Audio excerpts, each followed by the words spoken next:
நம்ம வாழ்க்கை எவ்வளவு பெரிய சோகம்னு காலையில எழுந்திருக்கிற எல்லாருக்கும் தெரியும் இல்ல? எதுவுமே நிம்மதியா இல்ல அப்படின்ட்டு காக்கைகளாய் ஓடுகிறோம். உங்களுக்கு தெரியுமா, குயிலுக்கு, காக்கைக்கு, பச்சை பறவைகளுக்கு இருக்கக்கூடிய பிரச்சனை தெரியுமா? நமக்கு தெரியாது. உதாரணத்துக்கு சொல்றேன்.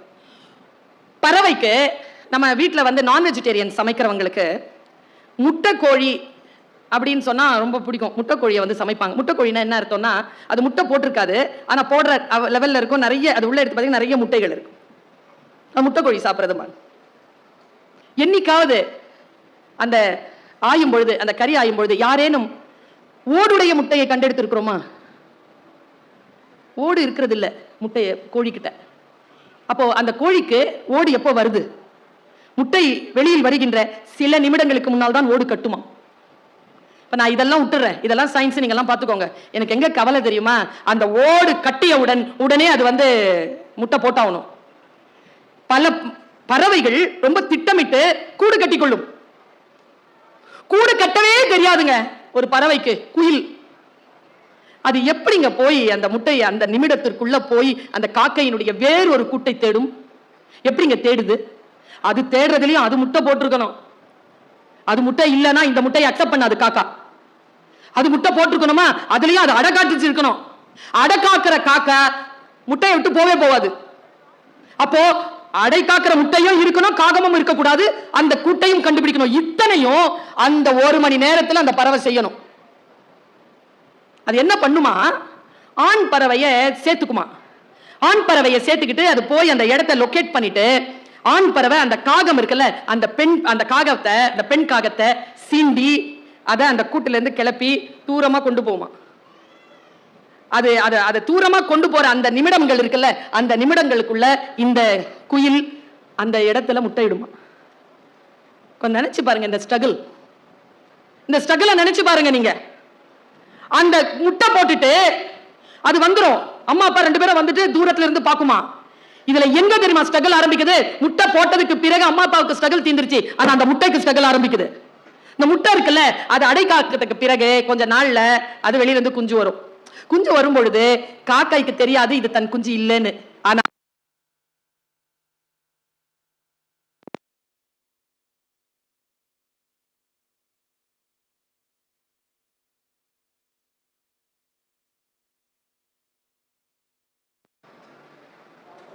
என்ன ஆகும்னா, அந்த குஞ்சு வெளியில வந்ததுக்கு அப்புறமா குஞ்சுகள் வாய் திறக்கும்ல, வாய் திறக்கும் போது காக்கா வந்து சோறு ஊட்டும்ல, அப்போ ஒவ்வொரு குஞ்சும் சத்தம் போடும்ல. அப்படி சத்தம் போடும்போது குயில் குஞ்சு சத்தம் மட்டும் கொஞ்சம் வித்தியாசமா இருக்குமா.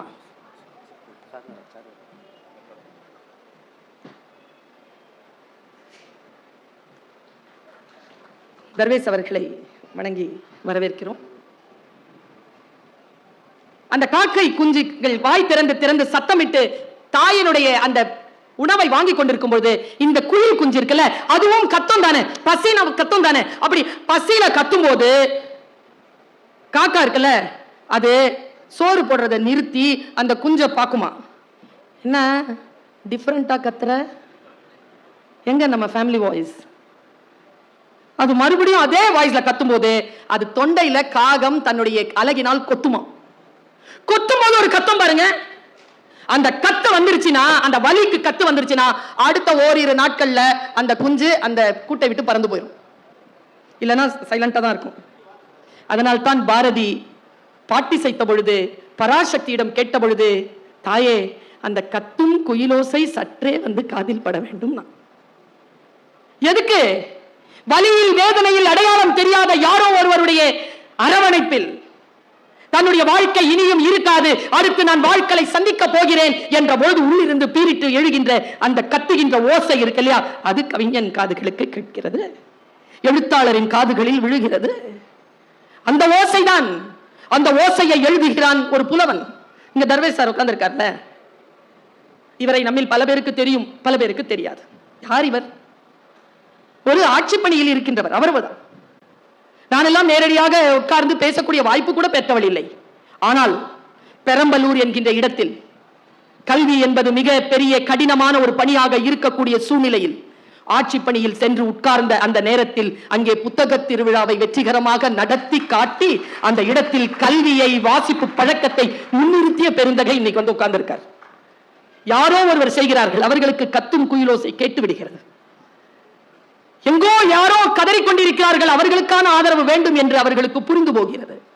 ஒன்று சொல்லுகிறேன், இன்றைய நாளில் சொல்லுகிறேன். தாந்திரா என்கின்ற ஒரு புத்தகத்தில் ஓஷோ சொல்லுகிறான், சோகமாக இருக்காதீர்கள். உங்கள் வாழ்க்கையில் நீங்கள் செய்யக்கூடிய ஆகப்பெரிய குற்றம் சோகமாக இருப்பதுதான். மகிழ்ந்திருங்கள், மகிழ்ச்சியாக இருங்கள். மகிழ்வதற்கான வாய்ப்பை தேடாதீர்கள். வாழ்க்கையின் உயிரோடு இருக்கக்கூடிய வினாடிகளே மகிழ்வதற்காகத்தான் தரப்பட்டிருக்கின்றன என்று எழுதுகிறார் ஓஷோ. நான் இப்படி யோசிக்கிறேன். சீசர்ங்கிற ஒருத்தனை எனக்கு ரொம்ப பிடிக்குங்க. அவனை ஜூலியட் சீசர். நான் ஒரு மோட்டிவேஷனல் ஸ்பீக்கர். எதை பார்த்தாலும் அதுல ஏதாவது ஒரு மோட்டிவேஷன் இருக்கான்னு பார்ப்பேன். நான் மண்டை கிளம்பி வெளியில் வருகிறது விதைன்னு சொன்னேன்ல, அந்த மாதிரி. நான் அப்பன் தோண்டிய கிணறு என்பதற்காக உப்பு தண்ணீரை எல்லாம் குடிப்பதில்லை. நான் யோசிப்பது உண்டு, எது சரியோ அதை அந்த வழியில் போவது உண்டு. இறை நம்பிக்கை கொண்டவள் நான். இதை சொல்லுவதில் எனக்கு எந்த வருத்தமும் இல்லை. யோசித்து பார்த்தால் நாம் எந்த இடத்தில் நம்முடைய சிந்தனையை செலுத்துகிறோம் அந்த இடத்தில் ஒண்ணும் இல்லைங்க. சாதாரணமான வறுமையான மாநகராட்சி பள்ளிக்கூடத்தில் கூட படிக்க வைப்பதற்கு சாப்பாடு கொடுத்து அனுப்ப கூட முடியாத வறுமையான குடும்பத்தில் பிறந்தவள் நான். ஒரு விஷயத்தை மட்டும் புரிஞ்சுக்கிட்டேங்க. ஒரு விஷயம் தான் என் ரகசியம். பெரிய விஷயம் எனக்கு, உங்களுக்கு சின்ன விஷயம். திருடாதே பாப்பா, திருடாதே. வறுமை நிலைக்கு பயந்து விடாதே. திறமை இருக்கு, மறந்து விடாதே. எப்போ? 10 வயசுல கேட்ட பாட்டு, 14 வயசுல கேட்ட பாட்டு.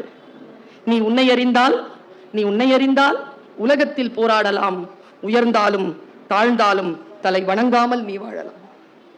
சொற்கள் தான். எனக்கு சீசரை ஏன் பிடிக்கும் தெரியுமா?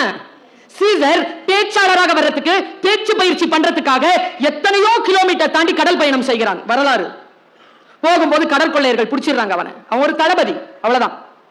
கடற்கொள்ளையர்கள் பிடித்தவுடன் அவனுடைய சின்ன அந்த இடத்துல நடந்த ஒரு சின்ன விஷயத்தை மட்டும் சொல்லிடுறேன். உங்களில் யாரெல்லாம் சீசருடைய மனநிலையோடு இருக்கிறீர்கள்னு பாருங்க. அவ்வளவுதான், லைஃப் முடிஞ்சது. கடற்கொள்ளையர்களால் பிடிச்சு இழுத்துட்டு போறாங்க, கூட 18 பேர். அவன் சொல்றான், இவர் தளபதின்னு. சரி, 20 டாலன்ஸ், 20 டாலண்டுகளை கொடுத்து உன் தலைவனை கூட்டு போ. சார் 12 நாள் ஆகும் போறதுக்கு. போயிட்டு வா, உயிரோடு வச்சிருக்கோம். 12 நாள் முடிஞ்சிருச்சுன்னா போறதுக்கு 12, வரதுக்கு 12, 24 நாள் முடிஞ்சிருச்சுன்னா கொலை பண்ணிடுவோம். அப்ப சிரிச்சுக்கிட்டே சொன்னா நான் சீசர், யோ பிடிச்சிட்ட, என்ன 20 டாலண்டுங்கிற, ஒரு 50ஆவது கேளுடா டே, 20 கேட்கிற, சரி 50. போனாங்க. அவன் வரலாற்று ஆசிரியர்கள் எழுதுகிறார்கள், அவர்கள் திரும்பி வருகின்ற வரைக்கும் அவன் அந்த கப்பலிலே ஒரு அடிமை போலவே இல்லை, ஒரு அதிகாரியாகவே வாழ்ந்தான். அவன் எல்லார்கிட்டையும் சொல்றான், என்ன கொன்னுடுங்கப்பா, இல்லைன்னா அவங்க வந்துட்டு நீ என்னை விட்டுட்டேன்னா அவங்க எல்லாரையும் நான் கொன்னுடுவேன்னு சொல்லியிருக்கான். அவர்கள் வருகிறார்கள். 50 டாலண்டுகளை வாங்கி அவன் விடுதலை செய்யப்படுகிறான். பக்கத்தில் இருக்கக்கூடிய அந்த நகரத்திற்கு அவன் போய், அங்கே கடற்கொள்ளையர்கள் உங்கள் பகுதியில் இருக்கிறார்கள், நான் இந்த நாட்டின் தளபதி, எனக்கு கடற்படையை தாருங்கள், நான் அவர்களை வென்று வருகிறேன். போய் அந்த 32 பேரையும் பிடிச்சு அந்த ஊருக்கு கொண்டு வந்து 32 பேரையும் சிலுவையில் ஏற்றினான் என்று வரலாறு சொல்கிறது. What a man, what a hero. நீங்களும் நானும் தான். வாய்ப்பு கிடைக்கின்ற பொழுது அந்த பெரிய விஷயத்திற்கு ஆம் சொல்லுகிறோமா, சிறிய விஷயத்திற்கு சரி என்று சொல்லுகிறோமா என்பதில் தானே நம்முடைய வாழ்க்கை சிக்கிக் கொண்டிருக்கிறது. நான் ரொம்ப நுட்பமான ஒரு விஷயத்தை சொல்றேன். தலைமுறையை காப்போம். இன்றிலிருந்து முயற்சி. நீங்க என்ன நினைக்கிறீங்க, இந்த புத்தகங்கள் எல்லாம் நமக்கானவையா? இல்லை, நம் தலைமுறைக்கானவை. நான் எப்பொழுதும் சொல்லுகின்ற வார்த்தையை சொல்லுகிறேன், எந்த குழந்தையும் நம் பேச்சை கேட்டு வளர்வதே இல்லை, நம்மை பார்த்துதான் வளர்கிறார். ஒரு நுட்பமான பேருண்மையை சொல்லிவிட்டு போகட்டுமா? பெரிய விஷயம் நான் சொல்றது. உங்க பையனோ பொண்ணோ நீங்க எதுவும் சொன்னாலும் கேட்க மாட்டான். கேட்கறானா? கேட்கறாளா? கேட்கறது இல்லையா? சார் உங்க அப்பா இப்படிதான் சார் தலையாட்டினார். ஆனா என்ன தெரியுமா சார், இந்த தலைமுறை தான் பெரியவர்கள் பேச்சை கேட்ட கடைசி தலைமுறை. இன்னும் சோகம் என்ன தெரியுமா, முதல் தலைமுறையின் எதுனா இப்போ இருக்கக்கூடிய ஃப்ரெஷ் ஜெனரேஷனுடைய பேச்சை கேட்க தொடங்கி இருக்கக்கூடிய ஃபர்ஸ்ட் ஜெனரேஷன் நம்ம தான். எங்க அம்மாலாம் என் பேச்சை கேட்கவே கேட்க மாட்டாங்க வசந்த் சார். பசிச்சு கிடந்தாலும் சாரி சொன்னாதான் சோறு. உயிரா மானமா, சரி பரவாயில்ல, உயிரோட இருக்கும் போது தான் மானத்தை பத்தி பேச முடியும்னு 3 வேளைக்கு அப்புறமா முடிவு பண்ணி போய் அம்மாட்ட சாரி சொல்லி சோறு வாங்கி சாப்பிட்டுருக்கேன். என் பையனை அப்படி செய்ய முடியலையே என்னால. ஏன்னா எங்க அம்மாவுக்கு எனக்கு ஒரு அண்ணன், ஒரு அக்கா, ஒரு தம்பி, ஒரு தங்கச்சி. எனக்கு ஒண்ணே ஒண்ணு. சிக்கி கொண்டோமா? பெரிய விஷயத்தை சொல்றேன். எங்கே இருக்கிறோமோ, தமிழ்நாடு அரசு சொல்லுதுங்க நிறைய குழந்தைகளை பெற்றுக் கொள்ளுங்கள்னு. இதே அரசாங்கம் தான் ஒரு 60 வருஷத்துக்கு முன்னால முக்கோணம் போட்டு சோரெல்லாம் ஓட்டுச்சு. நாம் இருவர் நமக்கு இருவர், அப்புறமா வந்தாங்க நாம் இருவர் நமக்கு ஒருவர். பசங்க பார்த்தாங்க, நாம் தான் இருவர், நமக்கு எதற்கு இன்னொருவர். இப்ப இருக்கிற ஜெனரேஷன் நாம் எதற்கு இருவர், அவரவர் பாதையில் அவரவர், ஒருவரே பேருண்மை, ஒருவரே சிறப்பானதுன்னு உட்கார்ந்துருக்கான். நிறுவனம் கட்டமைப்பு குலைகிறதா? நான் சொல்றது பெரிய விஷயம். இப்போ சொல்றேன், நாம் காப்பாற்றாமல் யார் காப்பாற்றுவது இவர்களை? ஷேக்வேராவை கையை கட்டினான் ஒருவன், தூக்கில் போடுவதற்கு முன்னால் அவன் கை கட்ட பொழுது கையை கட்டிய அந்த இளைஞனை பார்த்து ஷேக்வேரா இப்படி சொன்னான், உனக்காகவும் சேர்த்துதானடா போராடினேன். எந்த சமுதாயம் நமக்கு எதிராக இருக்கிறது என்று நினைக்கிறோமோ அந்த சமுதாயத்திற்காகத்தானே நாம் போராட வேண்டும். நினைச்சு பாருங்க, நான் இப்படி சொல்றேன், எனக்கு இன்னும் ஒரு 10 நிமிஷம் இருக்கு. இந்த 10 நிமிஷத்துல இந்த 2-3 செய்திகளை ரொம்ப சீக்கிரமா சொல்லிட்டு நான் விடைபெறணும். ஏன்னா அடுத்தது சங்க பாடல்கள் ஒலிக்க இருக்கின்றன. என் பேச்சு எவ்வளவு முக்கியமோ தமிழ் கேட்பது, பாடல்கள் கேட்பது அவ்வளவு முக்கியம் என்று கருதுபவள் நான். பாருங்க, நானும் ரீல்ஸ் பார்த்துக்கிட்டே இருந்தேன். ரீல்ஸ் பார்த்து திடீர்னு ஒரு 30 செகண்ட் ரீல், 30 செகண்ட் என் வாழ்க்கையை மாற்றிய ரீல். அது ரீல்னு சொல்ல முடியாது, ரியல். REEL இல்ல, REAL, ரியல். ஒரு வெள்ளக்காரன், அது நம்ம நாட்டில் எடுக்கல, வெள்ளக்காரன். அவன் இப்படி நடந்து போறான், கையில கேமரா, நடந்து போறான். அவனுக்கு பின்னால அவனை போட்டோ எடுக்கிறான் ஒருத்தன், அவனை கேமரா எடுக்கிறான். 2 கேமராவும் நமக்கு போகுது முன்னால. அவன் நேரா ஒரு நதி இருக்கு, அந்த நதி கிட்ட போறான். என் வாழ்க்கையில மாற்றம் நிகழ்ந்தது. உங்க வாழ்க்கையில மாற்றம் நிகழ்தான்னு பாருங்க, இல்லைன்னா நிகழும். பேரன்பு கொண்டவர்கள் நாம், அறம் சார்ந்தவர்கள் நாம், நிகழும். தமிழ் படித்தவர்கள் நாம், நிகழும். தமிழர்கள் நாம், நிகழும். வரான், ஒரு ஆத்த, ஒரு சின்ன படகு வச்சு அவனை ஆத்த கடந்து விடுறாங்க. ஆத்துக்கு நடுவுல ஒரு கல்லு, பெரிய பாறை, அந்த பாறையில ஏறி உட்காந்துட்டான். அவன் எப்படி ஷூட் பண்றான், ஒரு பெரிய ஒரு மரம், அந்த மரத்தை ஷூட் பண்ணிட்டே இருக்கிறான். திடீர்னு அவனுடைய பேக் பேக்ல திறக்கிறான். இதெல்லாம் 10-12 செகண்ட்ல முடியுது. பேக் பேக் திறந்து ஒரு பெரிய ஒரு போர்வை எடுத்தா, அது வந்து ஒரு பச்சை கலர்ல இலையெல்லாம் சேர்த்த போர்வை. அதை அப்படியே போத்திக்கிட்டான் மேல. பார்த்தா அவன் அவன் மனுஷ மாதிரியே இல்ல, ஒரு மரம் அங்க கிடக்கிற மாதிரி இருக்கு. அதுக்குள்ள இருந்து அவன் கேமரா செட் பண்ணிட்டான். அந்த கேமரால நமக்கு காட்டுறான் ஒரு பேருண்மையை. அதை வெளியில இருந்து ஒருத்தன் பிடிச்சிட்டு இருக்கான். அந்த கேமராக்காரன் மறைஞ்சு நின்று அதை பிடிச்சிட்டு இருக்கான். ஒண்ணும் இல்லைங்க, ஒரு பறவைங்க, பெரும் பறவை கூட்டம் வந்து உட்காருது. அதுல ஒரு பறவை, அது கிட்ட பார்க்கும்போது தான் பாரு இருந்தது, பெரிய சிறகுங்க, இப்படி பறந்து வருதுங்க. அது ஸ்லோ மோஷன்ல காட்டுறான், பறந்து வருது, வந்துட்டு இப்படி வட்டம் அடிக்குது, மறுபடியும் போய் உட்காந்துருச்சு, மறுபடியும் வருதுங்க, மறுபடியும் போய் உட்காந்துருச்சு. ஒரு 3வது செகண்ட் வந்ததுங்க, வந்துட்டு அப்படியே தலையை அப்படி உள்ள எடுத்துச்சு பாருங்க, செலுக்குன்னு இவ்வளோ பெரிய மீனுங்க வாயில பிடிச்சிருச்சு. மீன் இப்படி துள்ளுது, அப்படியே போய் அது மரத்துல கிளையில உட்காந்துட்டு தலையில இருந்து வாயில இருந்து அதை எடுத்து காலில் பிடிச்சிருச்சு. காட்டாங்க, எனக்கு உடம்பெல்லாம் அதிருது. காட்டுறான், அந்த வால் அசைது, வாய் திறந்து திறந்து மூடுது அந்த மீனுக்கு. இந்த பறவை இருக்குல்ல, என்ன நினைச்சு தெரியல, கால் தாங்க பிடிச்சிட்டு இருக்கு அந்த மீனை. கண்ணு இங்க தானே இருக்கும், அதுக்கு 2 கண்ணு. இப்படி பார்த்துச்சிங்க, அதை பார்த்து காலை இப்படி பிடிச்சது. என்ன நினைச்சுன்னு தெரியல, வாயில மறுபடியும் பிடிச்சிருச்சு மீனை. பிடிச்சிட்டு நேரா பறந்து வந்து தண்ணியில போட்டுருச்சு. இவன் இருக்கிறானே போட்டோகிராஃபர், அந்த சினிமாட்டோகிராஃபர் எமகாதக, அவன் அந்த பறவையை விட்டுட்டு அந்த மீனை பிடிச்சாங்க போட்டோ, அந்த கேமரால அதை காணொலியா அதை பிடிக்கிறான். மீன் உள்ள போயிடுச்சுங்க, நிறைய நேரம் ஆக்சிஜன் இல்லாதனால துடிச்சு போயிருக்கு. துடிச்சு போய் கீழே போயிடுச்சு. கீழே போய் மறுபடியும் உயிர் பெற்று அப்படியே வருதுங்க மேல. மேல வந்துட்டு இப்படி நின்று ஆடிக்கிட்டே இருந்ததுங்க. நின்னபடியே நீந்தது. நீந்திக்கிட்டே இருக்கிற அடுத்த செகண்ட் 27வது 6வது செகண்ட்ல அதனுடைய பின்புறத்துல இருந்து கடகட முட்டை வருதுங்க.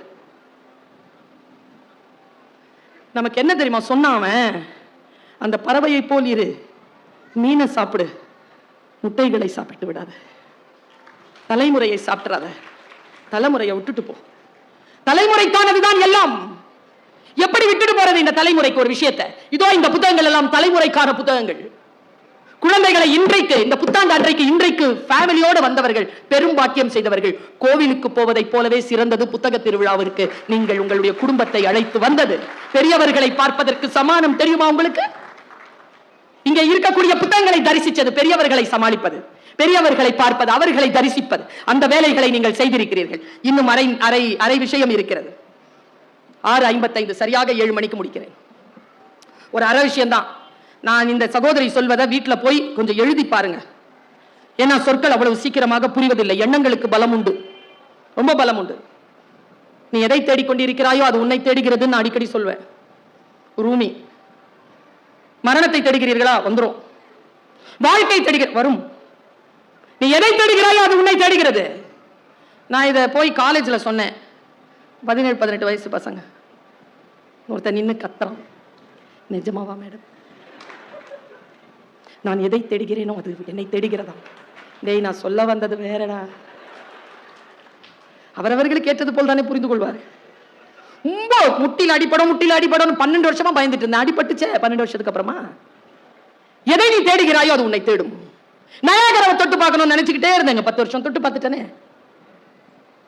தீவிரத்தன்மை பெரிய விஷயம். நான் சொல்றது, எதை நினைத்தாலும் ஆசைப்படுவது வேறு, ஆசையில் தீவிரத்தன்மை வைப்பது வேறு. இங்க இருக்கிறவங்க எத்தனை பேருக்கு கார் ஓட்ட பிடிக்கும்? லக்ஸுரி கார், நல்ல 80ல தனியா நல்ல மியூசிக் போட்டுட்டு வண்டி ஓட்டிட்டு போன எத்தனை பேருக்கு பிடிக்கும்? எத்தனை பேருக்கும் பிடிக்கும்ல? எங்க தெரியுமா மிஸ் பண்றோம்? பெரிய விஷயம் நான் சொல்றது, குட்டியா தான் தெரியும். யார் கார? அதுல டீடைலிங் இல்லைன்னா கார் கொடுப்போம். இயற்கை உங்களுக்கு பீச் ரோட்ல கண்டிப்பா தனியா மியூசிக் போட்டு ஓட்டிட்டு வர வாய்ப்பு கொடுக்கும். ஆனா அது உங்க காரா இருக்காது. ஏன்னா நீங்க அதை கேட்கல.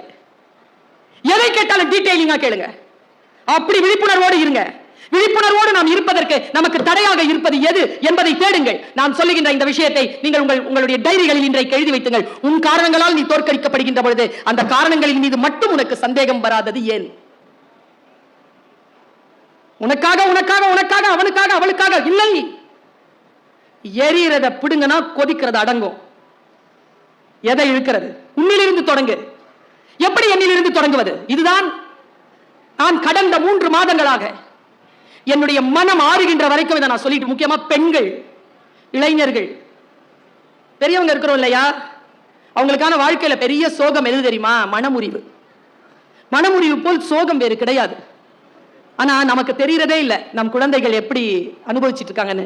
அவங்களுக்கு நடக்கிற ஒவ்வொரு பிரேக்கப்பும் ஒரு மனமுறிவு தான். அவ்வளவு வலிச்சு கிடக்குதுங்க. நமக்கு யார் யாரோ ஹீரோ. எனக்கெல்லாம் வந்தியத்தேவன் தான். ஆனா அந்த படம் பார்த்ததுல இருந்து நான்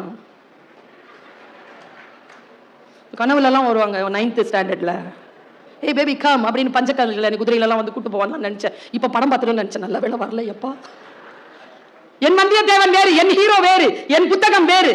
ஓஷோ கிட்ட கேட்டா 10 புத்தகங்களில் முதல் புத்தகம், அவர் ஒரேஷியஸ் ரீடர். அவர் 10 புத்தகங்களில் முதல் புத்தகமாக மிர்தாதின் புத்தகத்தை சொல்லுகிறார். என்னிடத்தில் கேட்டால் நான் வேறு சொல்லுவேன். ஒவ்வொருவருக்கும் ஒவ்வொரு வாழ்க்கை, யாரை போலவும் யாரும் இல்லை. ஆனால் ஃபார்முலாவை மட்டும் தெரிஞ்சுக்கோங்க. யூத்துக்கு ஒரு விஷயத்தை அப்படி கொடுத்துட்டு போறேன். நான் ஒரு நாட்டுக்கு போயிருக்கிறேன். அங்க பேசுறேன். ஒரு நல்ல ஒரு பெண்ணம்மா, ஒரு 40-45 இயர்ஸ் இருக்கும். ரொம்ப அழகா இருந்தா, பயங்கர மேக்கப் போட்டிருந்தா. நான் பேசி முடிச்சிட்டேன். பேக் ஸ்டேஜ்ல வந்து போட்டோ எல்லாம் பிடிச்சிப்பாங்க இல்லையா, அப்படி வந்தா கையை பிடிச்சி தேங்க்யூ தேங்க்யூ தேங்க்யூ தேங்க்யூண்ணா. ஓகே, 8 வருஷமா மனச்சிறையில் இருந்தேன். உங்க பேச்சு கேட்டேன், ரிலீஸ் ஆயிட்டேன். தேங்க்யூ. இன்னில இருந்து நான் வேற. போயிட்டா வெளில. நான் இன்னும் யோசிக்கிறேன். 45 நிமிஷம் பேசினேன், 18 பாயிண்ட் பேசியிருக்கேன். எது இந்த அம்மாவை பாதிச்சுது தெரிஞ்சதை நம்ம சுருக்கமா சொல்லலாமே. நேர குளிரையும் பொறுத்தான், கனடா குளிரையும் பொறுத்தான் வெளியில ஓடிட்டேன். அது BMW மெர்சிடிஸோ அப்படி தரக்குது. இரு வாங்க. 18 பாயிண்ட் சொன்னேன். எந்த பாயிண்ட் உன் மனசுல ஓடு உடைச்சுது சொல்ல. அதை என்னுடைய மக்களுக்கும் திருப்பி சொல்லுவேன்ல, சொல்லு. அந்த அம்மா சொல்லுச்சு. சொல்லிட்டுமா? 2 நிமிஷம் சொல்லட்டுமா? எல்லாரும் சொன்னதான் சொல்ல, எல்லாரும் போய் உட்காந்துரு. வேணாம் வேணாம், உங்களை போலவே நானும் பாட்டுக்காகவும் காத்திருக்கிறேன். பாருங்க, ஒன்னும் இல்லைங்க, இதுதாங்க மேட்டர். இதான் சொன்னேன். இன்னைக்கு இந்த செய்தியை எடுத்துட்டு போங்க. நான் இப்படித்தான் எடுத்துக்கொண்டேன். அந்த செய்தியை எப்படி எடுத்துக்கொண்டேன்? ஒருத்த காட்டு வழியில நடந்து போயிட்டு இருக்கான். நாம தான் அது. அங்க ஒரு பெரிய பாம்பு புத்து, ஒரு கருநாகம் வந்து இப்படி நின்னுச்சு. பாம்பு பயந்து போய் வேற பக்கம் போனான். பாம்புக்கு அரவம்னு பேரு. அது நீங்க எங்க போனாலும் வந்துடும், விட்டுட்டு போனாலும் வந்து நிற்கும். அது வருதுன்னு தெரியாம இவன் நடந்தானா, அது வந்துட்டு காலில் கொத்திருச்சு. இப்ப நாம எல்லாரும் தான் அந்த மனிதன். பாம்பு கொத்தப்பட்டு நிற்கிறோம். என் தமிழ் உறவுகளே, நான் பாம்பு என்று சொன்னது பாம்பு இல்லை. நம் நட்பு, நம் உறவு, நம் வேலை செய்யக்கூடிய வேலையிடத்தில் இருக்கும் உடன்பணியாளர்கள், போட்டியாளர்கள், யார் வேண்டுமானாலும் இருக்கணும். இங்க யாராலும் சொல்ல முடியுமா நான் ஒருபோதும் பாம்பினால் கொத்துப்படவே இல்லைன்னு? சரி, இப்போ பாம்பு கொத்திருச்சு, நம்ம எல்லாருக்குமே இருக்க, முக்கியமா பெண்கள் கேட்டுக்கொள்ளுங்கள். பாம்பு கொத்திருச்சு, ரெண்டே ஆப்ஷன். ஒண்ணு, பாம்பு கிட்ட போய் நியாயம் கேட்கலாம். நீ என்ன ஏன் கொத்தன? அது என்ன நீயா படமா? வச்ச உடனே அது திரும்பி வந்துட்டு விஷத்தை உறிஞ்சிக்கிறதுக்கு. பாம்பு கிட்ட ஜஸ்டிபிகேஷன் கிடைக்காது. அதன் இயல்பு கொத்துவது. கொத்திருச்சு. உங்களுக்கு இருக்கிற ஒரே ஆப்ஷன் என்ன? இப்போ இன்னொரு option, you can treat the venom. கொத்துப்பட்டோம், விஷத்தை கவனிப்போம். இதான் செய்தி. Don't chase the snake, treat the venom. பெரிதினும் பெரிது கேள்.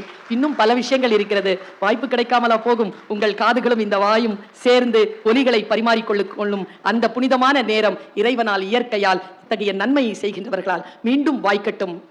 புத்தாண்டு நல்வாழ்த்துக்கள். நன்றி, வணக்கம்.